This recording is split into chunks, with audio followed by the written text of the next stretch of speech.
2007 કાનાવાળાથી એક ડોશી આવી અને તેદાળે મેં રવિવારના ટાઈમે કારુભાઈ એવું કીધું કે આ ગામના જોપે ગેટ બાંધવા જવું છે.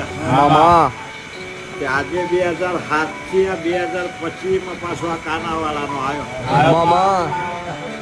તેદાળે ડોશી કારુભાઈ 100 રૂપિયા ઉશીનું ભાડું લઈને આવી અને હું અહીં બરોબર મારા વ્યારાગમાં ધોળતી હતી એટલે એવું કીધું કે ગામના ચોપે ગેટ બનાવવા જઉં છું.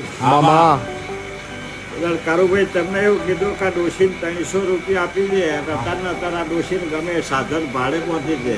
આ ડોશીને એવું કીધું ઘેર જઈને તારી ચૂલાની આજમણમાં હાથ ફેરો કરીને આ કદાચ ચોદીના 150 સિક્કા કાઢીને આજના જ પાછી આવું.